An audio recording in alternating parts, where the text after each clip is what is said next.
Estimados amigos, colegas, tengan ustedes muy buenas tardes. En esta oportunidad vamos a dar inicio al ciclo de conferencias programadas por el Vicerrectorado de Investigación y en esta tarde vamos a presentar al doctor Gustavo Obando Pereira. Él es docente investigador, forma parte del Vicerrectorado de Investigación de la Universidad Católica Santa María. Nos va a presentar el tema fenómeno del mimetismo molecular en el COVID-19. Por favor, voy a hacer una presentación muy sucinta de la formación profesional del doctor Obando. Como estamos viendo en la ficha CETI-Vitae, el doctor Gustavo Alberto Obando Pereira es cirujano dentista de formación profesional, especialista en implantología oral, magíster en biología oral en las líneas de investigación en biofilm, doctor en genética y biología molecular en las líneas de investigación de osteoinmunología y mimetismo molecular, ¿no?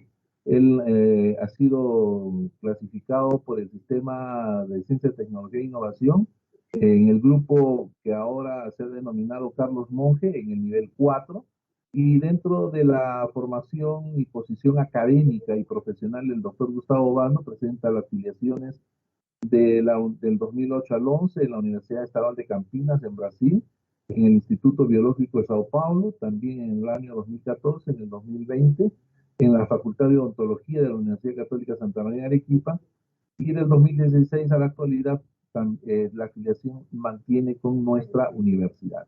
Las áreas temáticas desarrolladas en la investigación por el doctor Gustavo Obando es el área de odontología, medicina, inmunología, microbiología, ciencias agrícolas y biológicas como apoyo, bioquímica, genética y biología molecular, farmacología, toxicología y farmacia.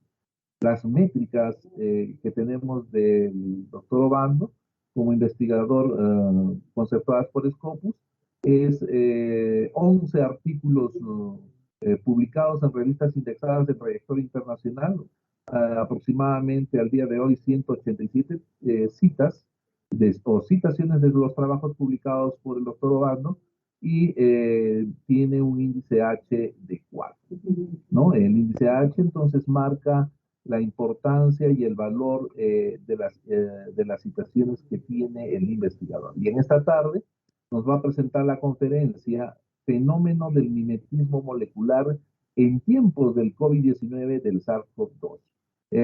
Ustedes pueden realizar sus preguntas, vamos a recibirlas en interno, las pueden escribir identificándose, y al finalizar la conferencia estaremos respondiendo las preguntas o dándolas al doctor Obando para la respuesta.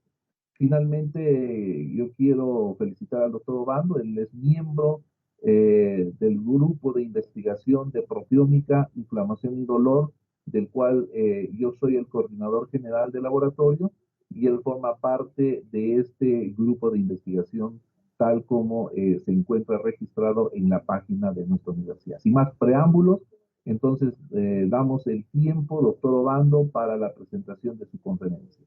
Muchas gracias. Muchas gracias, doctor Ponce. Voy a, y buenas tardes con todos. Voy a, voy a compartir mi pantalla.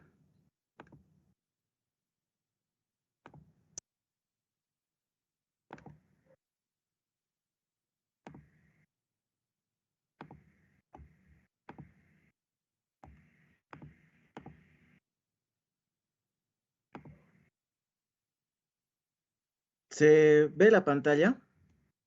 Por favor, me pueden... Sí, doctor, sí.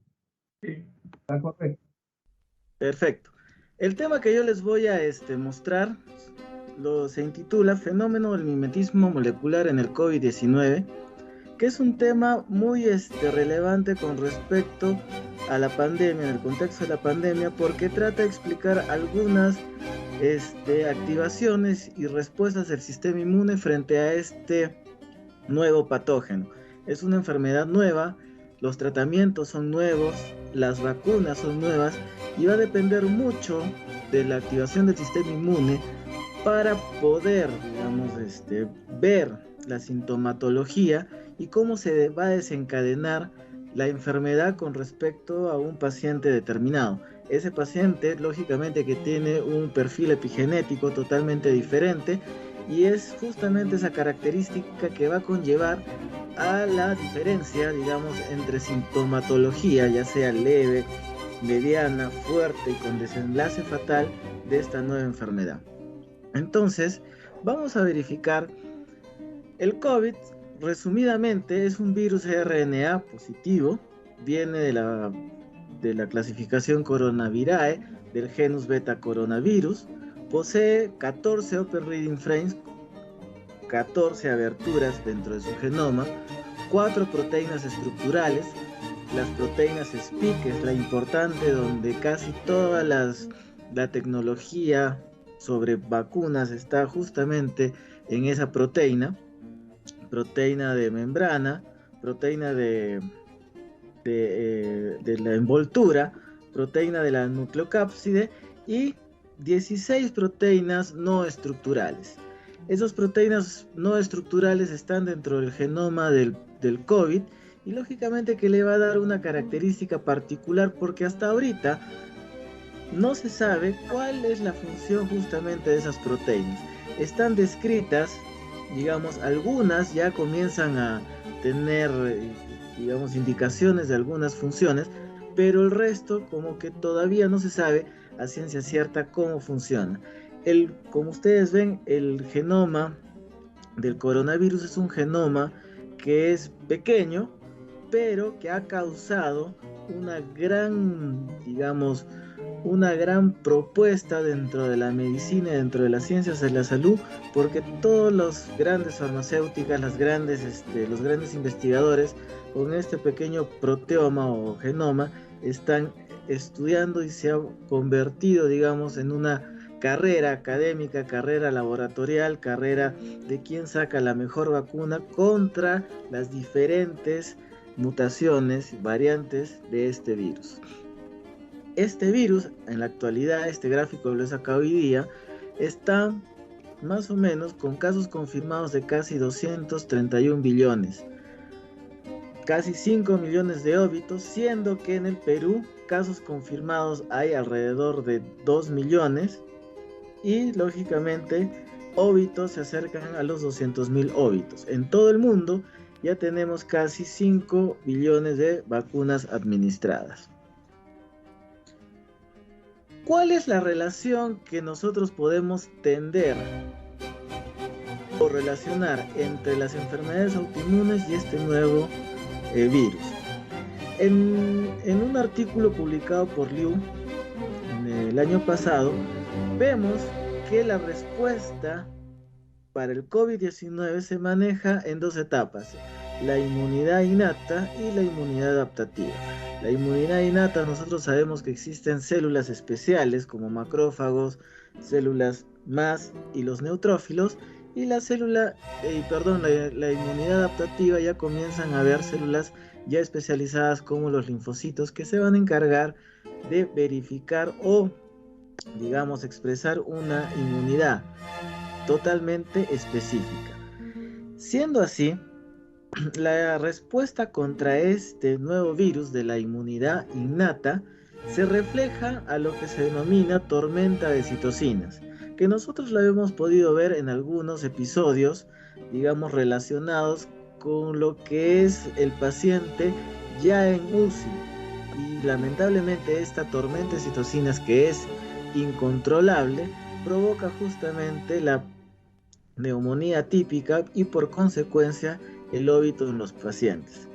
Ya una respuesta especialmente dirigida en la inmunidad adaptativa se refiere a la activación del macrófago, el síndrome de la activación del macrófago o síndrome del macrófago activado.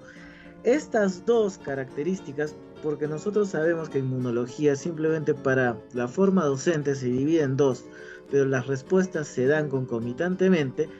El síndrome del macrófago activo resulta en la superactivación o inflamación del estado, y lógicamente provoca la tormenta de citocinas, que esa tormenta de citocinas dependiendo de dónde está, digamos, el clúster de macrófagos, puede provocar justamente la lesión en diferentes órganos.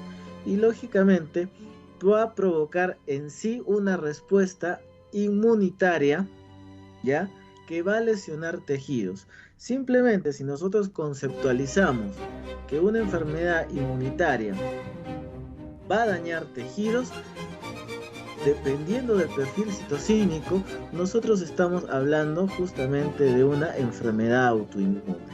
Entonces, si nosotros vemos y plasmamos la respuesta para este nuevo virus con respecto al sistema inmune, nosotros vemos que la respuesta tiene grandes características y grandes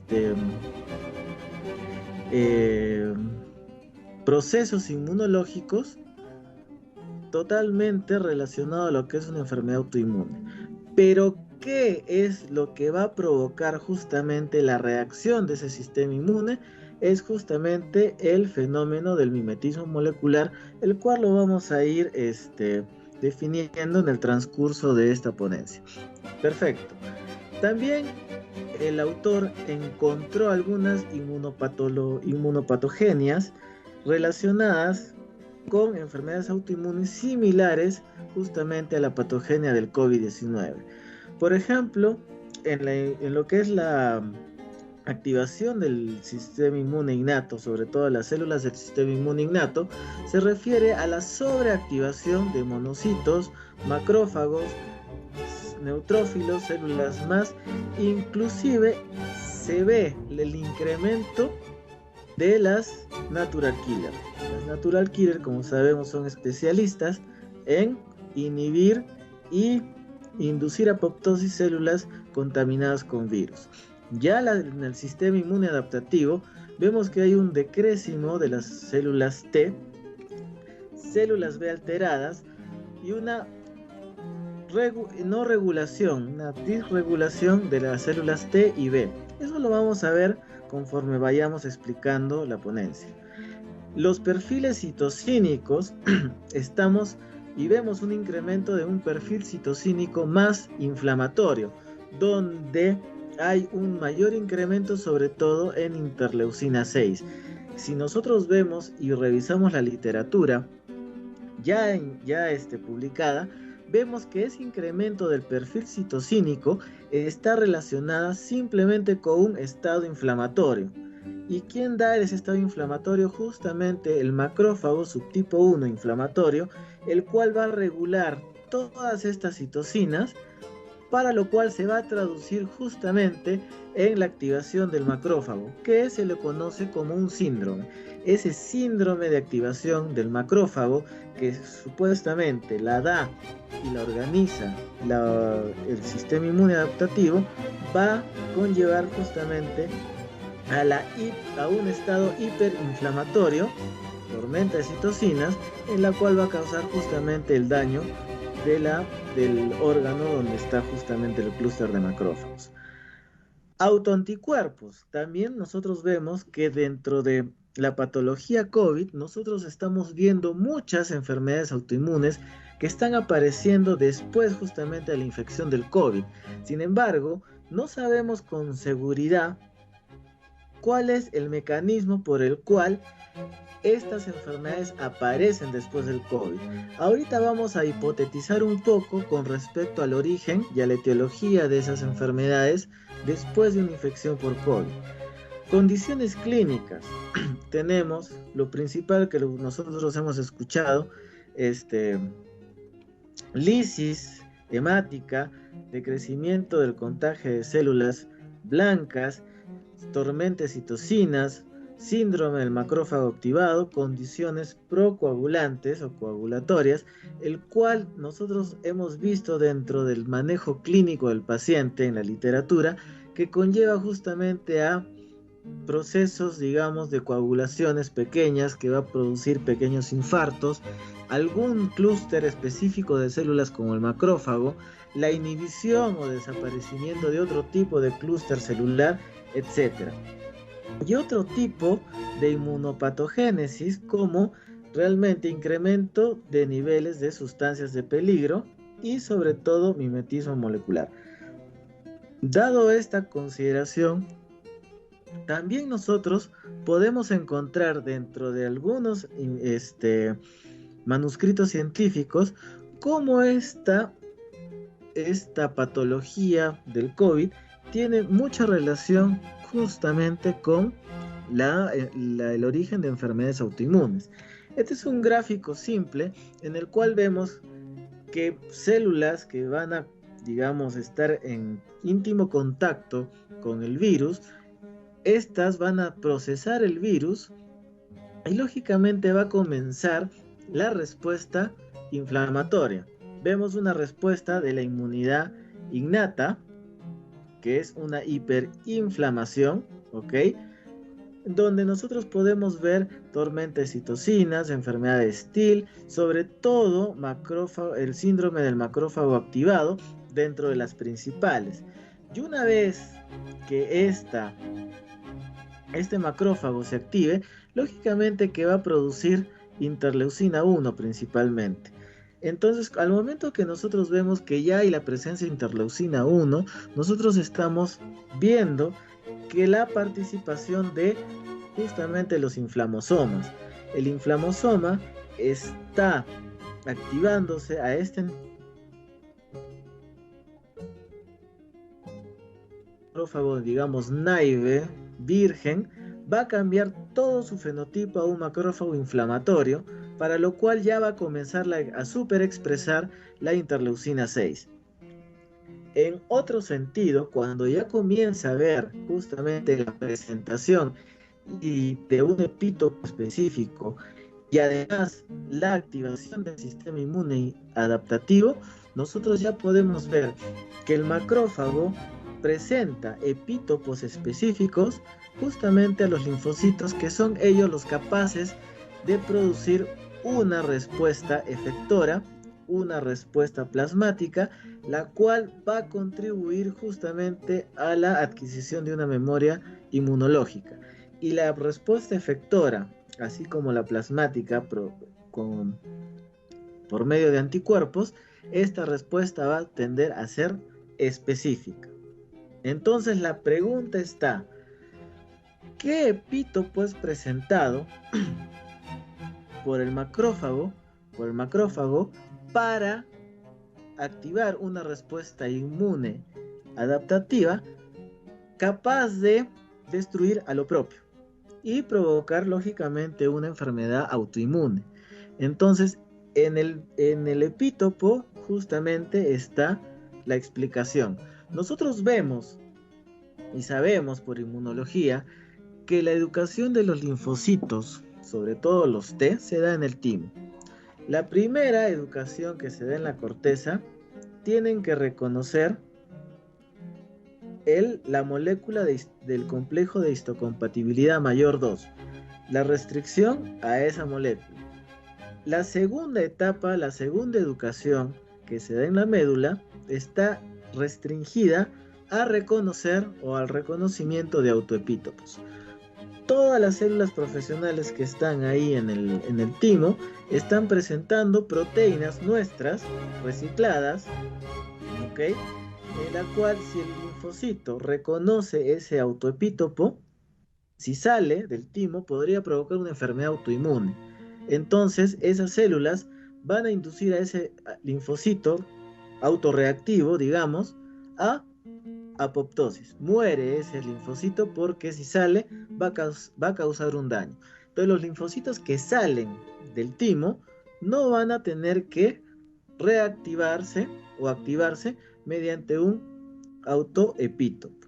Pero ¿cuál es, digamos, el fenómeno que va a contribuir a la activación de esos linfocitos vírgenes que han pasado por esas dos educaciones en el timo? Al momento de que esos linfocitos salgan y reconozcan un epítopo viral, en el caso del COVID, puede ser bacteriano también, como a veces vemos en la literatura, ellos pueden provocar una respuesta inmune específica, ¿ya? Que además de actuar contra el patógeno, actúa contra el cuerpo. Y hemos visto en este artículo, podemos ver que el coronavirus causa algunos estados autoinmunes dependiendo de las zonas. Glándulas salivales podría, todavía no hay casos confirmados, pero podría, hay uno o dos, perdón, de síndrome de Sjögren. Podemos ver encefalitis, fibromialgia, mialgia y desorden estrés postraumático, enfermedad intersticial de los intestinos. Podemos encontrar en los linfonódulos autoanticuerpos. Se ve mucho en la literatura que después de una infección por COVID aparece el síndrome de Guillain-Barré, hay miocarditis, hay citopenia autoinmune, hay miositis, vasculitis, entre los más importantes. Pero ¿a qué se debe? ¿A qué se explica? ¿Cómo podemos explicar justamente este tipo de fenómeno por el cual el linfocito virgen se activa y desencadena una enfermedad autoinmune? Es justamente el proceso de mimetismo molecular. El mimetismo molecular se define como la probabilidad teórica de que lo no propio se asemeje a lo nuestro, pudiendo ocasionar la activación del sistema inmune. ¿Qué significa esto? Cuando viene la bioinformática a nuestras vidas dentro de lo que es área de la salud y área de, digamos, de biológicas, se considera la bioinformática como el nuevo microscopio. Al momento de que todos los, digamos, los genomas son secuenciados, los proteomas también son secuenciados, etcétera, estos van a subir a una base de datos en forma de letras, ¿ok? Y a partir de ahí nosotros tenemos herramientas, algoritmos matemáticos muy poderosos capaces justamente de evidenciar ese tipo de mimetismo. Un mimetismo simplemente quiere decir que una cosa se parece a otra, digamos una araña amarilla dentro de una flor amarilla, se mimetiza, se camufla para evitar justamente ser depredada. Entonces, el mimetismo molecular es justamente eso. Son secuencias, generalmente, de pequeños aminoácidos de patógenos, los cuales van a pasar como propios y lógicamente van a poder causar un tipo de lesión a ese nivel. Al momento de que nosotros estamos definiendo el mimetismo molecular, hubo otro artículo en el cual los investigadores proponen que hay homología justamente entre proteínas del coronavirus y proteínas humanas. Un ejemplo de esto justamente está en la proteína S. Si nosotros vemos los pequeños aminoácidos, digamos en rojo, vemos que estas pequeñas secuencias son o permanecen, digamos, en consenso con algunas proteínas humanas. Y esas proteínas humanas justamente van a tener, digamos, secuencias de estos aminoácidos parecidos, y si la célula profesional presenta uno de estos a un linfocito, el linfocito va a generar anticuerpos específicos contra esa región, digamos, atingiendo al coronavirus, pero también al tejido humano. Pero hay requisitos que nosotros tenemos que considerar para que esta propuesta pueda verse, digamos, de una manera científica. Si ustedes ven solamente la proteína S, si nosotros contamos, tiene más de 10 regiones parecidas a una proteína humana. ¿Qué proteína es? Tendríamos que justamente utilizar esos algoritmos para ver en qué proteína está justamente esa semejanza. Pero además también tenemos que ver dónde está ubicada justamente estas secuencias similares. Si están ubicadas por dentro de la proteína, lógicamente que el anticuerpo no va a tener acceso a ellas y no va a haber lógicamente el proceso, digamos, de opsonización, si nosotros queremos hablarlo así, ¿ok? Entonces, esa proteína tiene que estar en una superficie externa, que se denomina superficie antigénica, ¿ya? Tiene que tener unas características, digamos, de fuerza energética para que pueda ser esa región justamente acoplada a la molécula de complejo de histocompatibilidad mayor, para que se produzca el intercambio justamente de información entre la célula profesional y los linfocitos. Esa es la proteína E. Miren la proteína E, todos digamos, las secuencias de aminoácidos que van a tener similaridad justamente a la proteína humana. Ustedes dirán, pero son poquísimos. Si nosotros vemos acá y contamos, son 7 aminoácidos. Pues bien, esos 7 aminoácidos bastan para que pueda justamente activar el sistema inmune. ¿De qué tipo? Sistema inmune innato. ¿Ok? Ya va un epítopo un poco más grande para activar el sistema inmune adaptativo, para que pueda crear memoria inmunológica. ¿Y qué va a depender justamente de esa capacidad energética entre el epítopo y lógicamente el complejo de histocompatibilidad mayor 2? Es justamente el perfil epigenético de cada paciente. Por eso nosotros vemos y hemos escuchado que, por ejemplo, dicen que los que les dan con mayor fuerza son los que tienen grupo sanguíneo A o los caucásicos. Entonces la epigenética de la persona va a contribuir mucho debido justamente a la selección de genes para armar justamente esas proteínas de complejo de histocompatibilidad mayor 2. Perfecto. Ahora les voy a presentar el estudio que realicé dentro del laboratorio de proteómica, dolor e inflamación, el cual fue publicado en la Medical Virology, el cual justamente trata de explicar el por qué se produce la tormenta de citocinas y por qué el mimetismo molecular tiene mucha relación justamente con ese estado inflamatorio. Aquí nosotros dentro de la literatura encontramos que sí había relación, como se los he mostrado, que hay una evidencia de mimetismo molecular en algunos estados, provocados por el coronavirus. Y en esta investigación vimos la presencia, de una semejanza en esos epítopos del coronavirus, de una proteína que es no estructural, proteína no estructural 3, con las proteínas PARP14 y PARP9. Esas proteínas PARP14 son importantes porque van a regular justamente la respuesta del sistema inmune. ¿En qué sentido?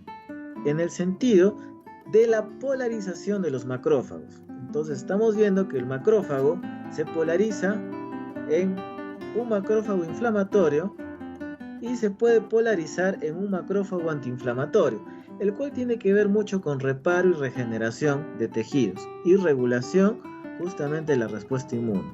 Entonces, la hipótesis de este estudio fue: ¿y qué pasaría si por mimetismo molecular se inhiben estas dos proteínas?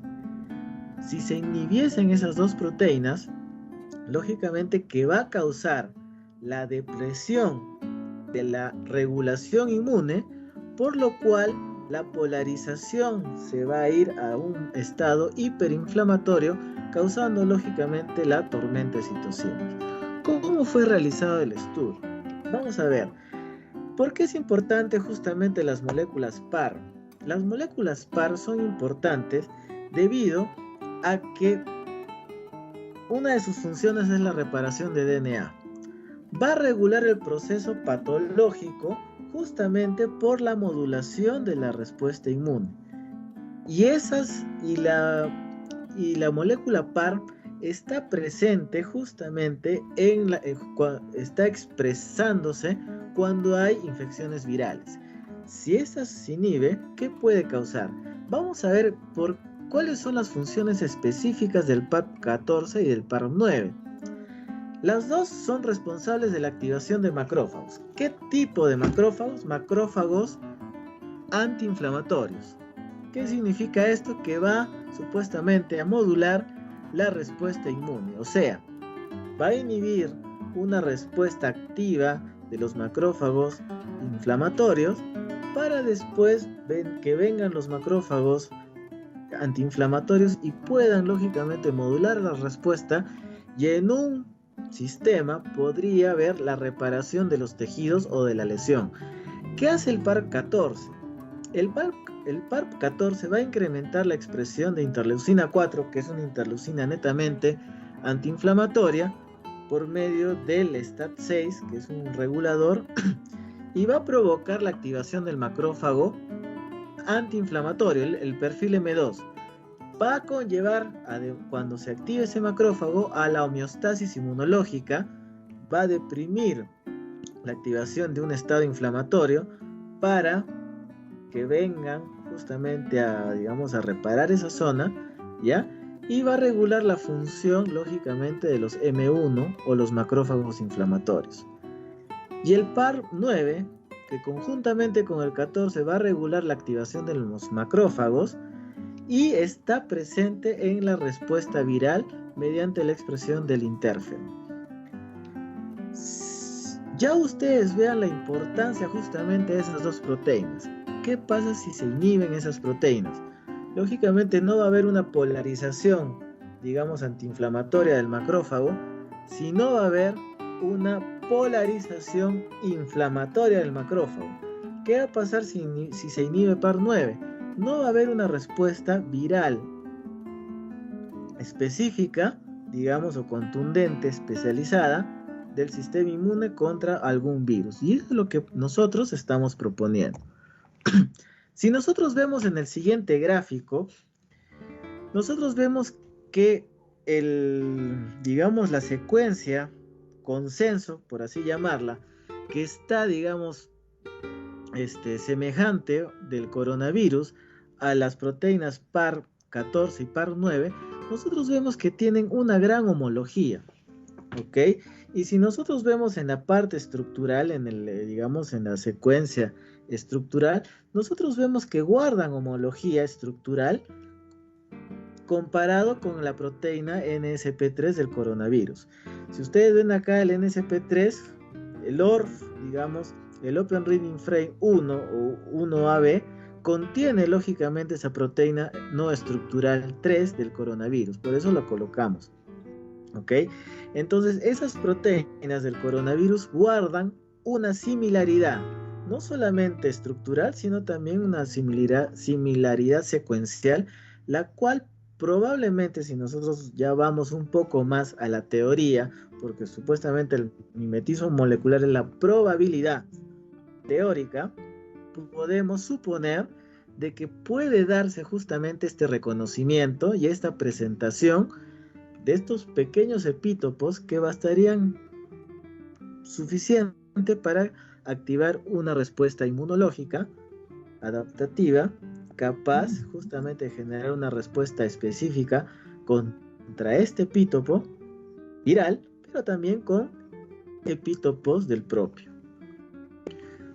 Este es justamente la proteína NSP3 del coronavirus, y las regiones en azul justamente son las regiones que guardan una estrecha relación con el PAR9 y en rojo el PAR14. Ustedes vean que son regiones que están por fuera de la membrana, no internas. Entonces es muy probable que los anticuerpos caigan en esta región inhibiendo justamente esa proteína. Pero no nos interesa, la proteína viral. Lo que nos interesa es la proteína humana, la PAR14 y la PAR9. Si nosotros vemos la PAR9, está en la región externa. Y en la región de la proteína PAR14 está también en las regiones externas. ¿Qué quiere decir? Que si hay, anticuerpos contra el NSP3 en esta región, también podría clivarse y formar un complejo antígeno-anticuerpo en el PAR9 y en el PAR14. ¿Y qué podría pasar? Se va a inhibir la función de esa proteína. Se inhibe la función de esas proteínas y pueden causar justamente un estado hiperinflamatorio. Nosotros vemos también en esta diapositiva, en esta tabla, que ambos epítopos, ya sea del par 9, del par 14, o de ambos epítopos, porque guardan relación, vemos la cantidad, digamos, de aminoácidos, tanto el par 9 como el par 14, justamente para que puedan activar digamos, por medio del complejo de histocompatibilidad mayor 1, la función de las NK, ¿ok? Y lógicamente puedan de esta manera conllevar a la hiperinflamación ayudado por los macrófagos, cuando se activa el macrófago. Sin embargo, nosotros podemos ver también la presentación del epítopo que contiene información tanto para el NSP3 como par 14 y par 9, ya para las moléculas de clase 2. Y nosotros vemos que tiene bastante, digamos, bastante predisposición de estas moléculas a presentar justamente estos epítopos. Esto se hace con modelos predictivos con algoritmos matemáticos bastante fuertes. Vemos que son muy antigénicos, la superficie está afuera, ¿ok? Vemos que también no son tóxicos, son epítopos que no van a provocar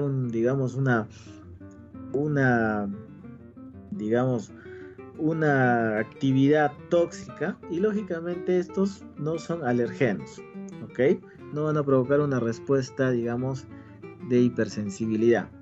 Si nosotros vemos ya la parte de hidrofobicidad, nosotros vemos que tanto el epítopo, el SAR, el epítopo del par 9 y del par 14 están justamente en la región externa, teniendo así, sobre todo el par 9 y el par 14, regiones con mucha participación y reconocimiento para formar justamente complejos antígeno-anticuerpo.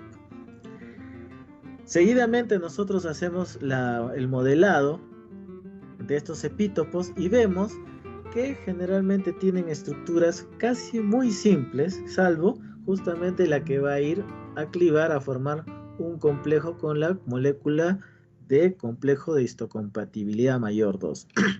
Y eso es ahí donde nosotros ya tenemos justamente la forma estructural de los epítopos, donde vemos que son regiones totalmente externas y que van a tener que clivarse y formar un complejo con justamente con la molécula de complejo de histocompatibilidad mayor 1.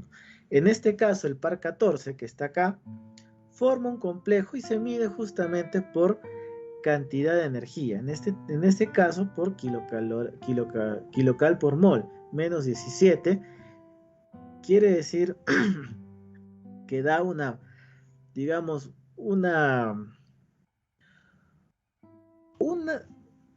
unión, digamos, no muy fuerte, pero sí la denota, ¿ok?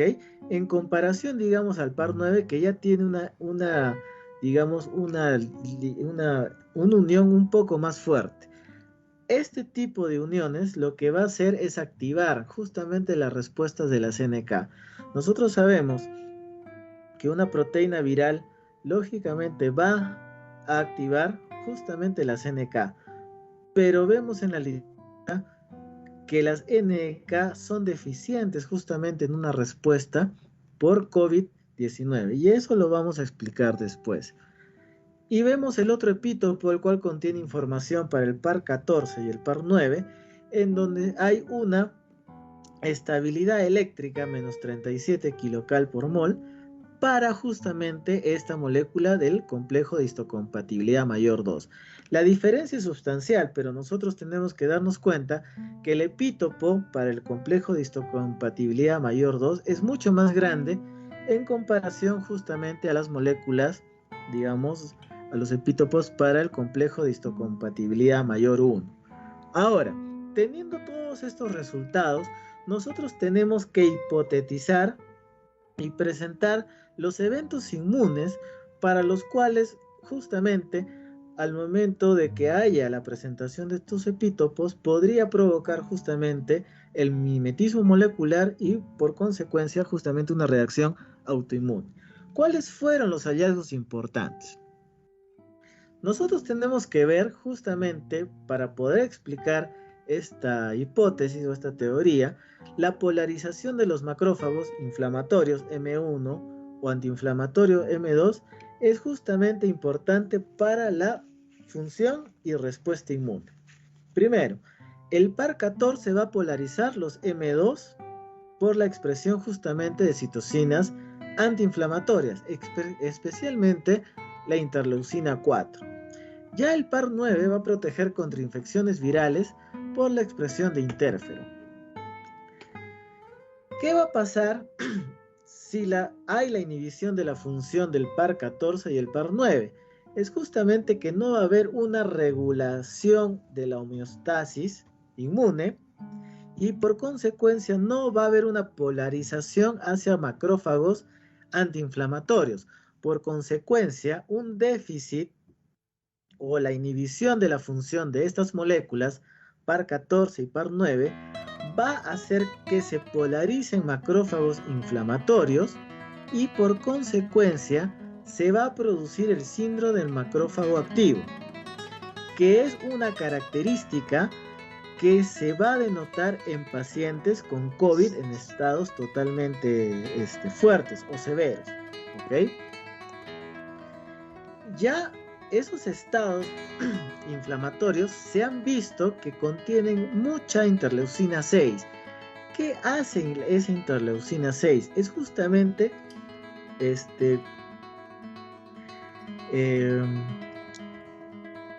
perpetuar el estado hiperinflamatorio sin ninguna regulación de macrófagos subtipo 2 antiinflamatorios. Esto hace que no haya justamente una homeostasis inmunológica y por consecuencia ya la participación de esta citocina hace que haya una pobre respuesta viral, ¿ya? Por la pobre actividad de la NK y de los CD8 positivos o efectores. ¿Qué quiere decir esto? Que si nosotros vimos que justamente al momento de que comienza a haber la activación de las NK para que haya justamente una buena participación de los macrófagos, del sistema inmune, y hay una buena participación de estas células para inhibir justamente al virus, estas se ven, empobrecidas en su actividad por justamente la activación del macrófago subtipo 1, que lo que conlleva un estado hiperinflamatorio por la aparición del síndrome de macrófago activado. No hay quien regule, no hay quien pare la actividad de ese macrófago y por consecuencia el paciente que ya está inflamado, que la respuesta inmune ya está totalmente alterada, no va a tener una regulación inmunológica y por consecuencia va a producirse el estado de tormenta de citocinas, la cual va a llevar justamente a ese paciente a óbito. Y justamente la expresión de esa interleucina 6 va a conllevar justamente a la inactivación de las células NK y lógicamente no va a haber la participación de interferón, porque ya hemos visto que el par9 exclusivamente protege de los virus por la expresión de interferón. Por consecuencia vamos a tener dos tipos de respuesta: inflamatoriamente pura por el macrófago, y no va a haber una respuesta antiviral justamente por la pobre expresión de interferón. Hemos visto que esta respuesta inmunológica se da exclusivamente por la presencia del sistema inmune innato, sobre todo, pero también el sistema inmune adaptativo, porque va a haber anticuerpos específicos contra las par14 y las par9. Sin embargo, después del proceso de COVID, post-infección han surgido otro tipo de enfermedades autoinmunes, como relatadas al sistema inmune adaptativo, como el Guillain-Barré, Hashimoto, lupus, esclerosis múltiple y artritis reumatoidea. Y además está habiendo bastantes sobre todo enfermedades o respuestas autoinmunes después de que se haya colocado las vacunas. Ya tenemos ahí digamos, un caso de miocarditis o una evidencia, sobre todo científica, la cual ya está publicada. Entonces, esta es una enfermedad nueva. El mimetismo molecular se está dando y nos está enseñando, sobre todo en esta parte del COVID, que es muy probable que suceda, y lógicamente muy probable que a partir de una enfermedad viral, bacteriana o lo que fuese, pueda producir una enfermedad autoinmune por justamente estos epítopos que van a servir como troyanos, los cuales van a meter información externa que va a ser justamente provocar una lesión, digamos, a nuestro cuerpo, digamos, provocada justamente por un, digamos, organismo externo, pero cuya similaridad va a afectar justamente la economía de la persona. Todo lo que tenía que presentar. ¿Alguna pregunta? Muchas gracias.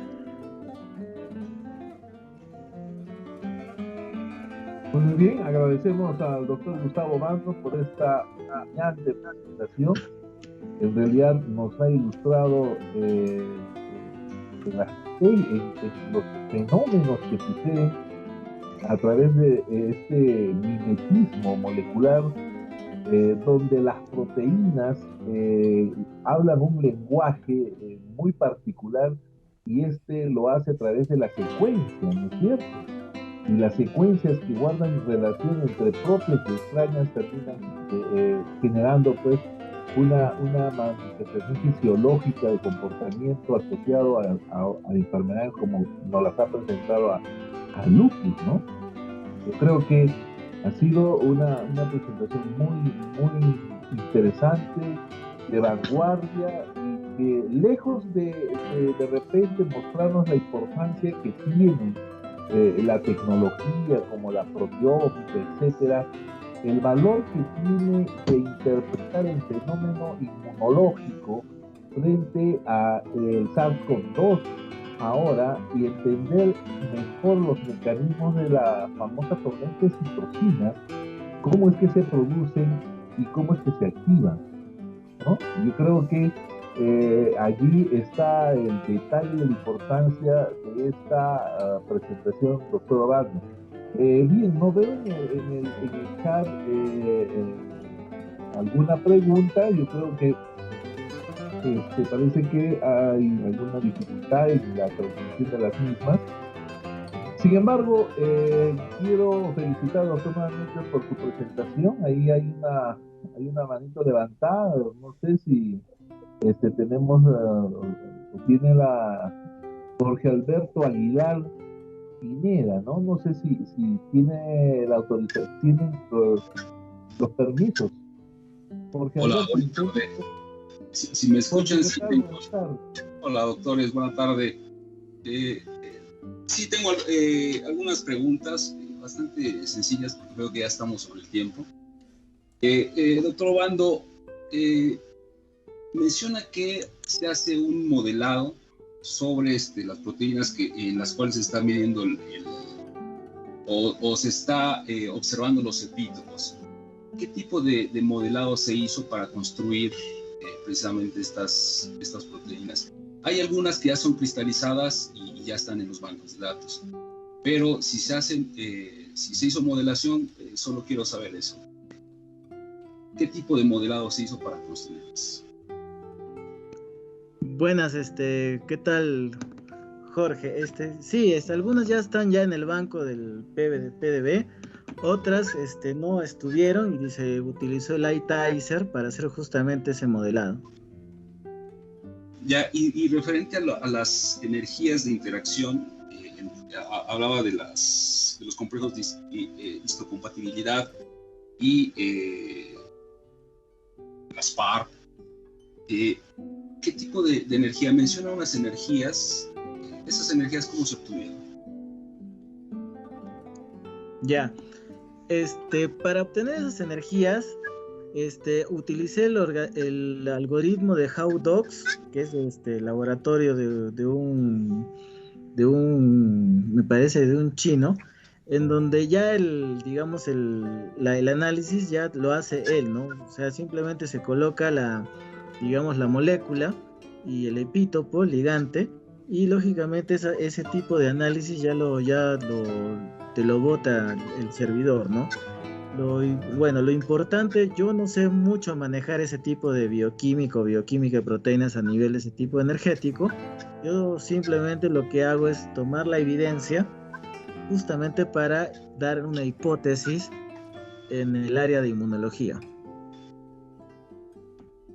Perfecto. Bueno, no sé si lo mencionó, y si sí, mil disculpas.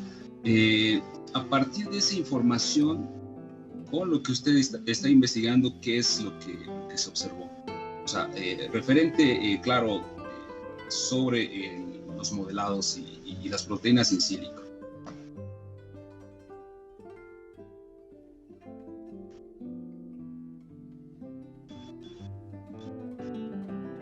Sí, que hubo un corte, ¿podrías repetir la pregunta? Disculpen. Sí, digo, no sé si se mencionó sobre qué sigue a partir de los datos que se obtuvo in sílico sobre la parte experimental, porque entiendo que esta investigación es experimental también. Entonces, a partir de los datos que se obtienen in sílico, ¿qué es lo que sigue para la investigación? Ya, perfecto, es una muy buena pregunta. Como acabo de decir, este es simplemente digamos, una forma de hipótesis teórica. El mimetismo molecular es eso, ¿no? Ahora lo que se tendría que hacer es sintetizar los epítopos que están presentes en este artículo y sacar suero de esos pacientes para ver justamente si hay anticuerpos, los cuales, digamos, en el laboratorio van a formar el complejo antígeno-anticuerpo, y eso se puede hacer con pruebas como el DIVA, ¿no? Que son simples, o ya hacer algún tipo de ELISA y pruebas un poco más complejas, ¿no? Pero el siguiente paso sería justamente una validación biológica. Ok, perfecto, doctor. La plática en serio estuvo muy interesante. Doctor Ponce, muchas gracias.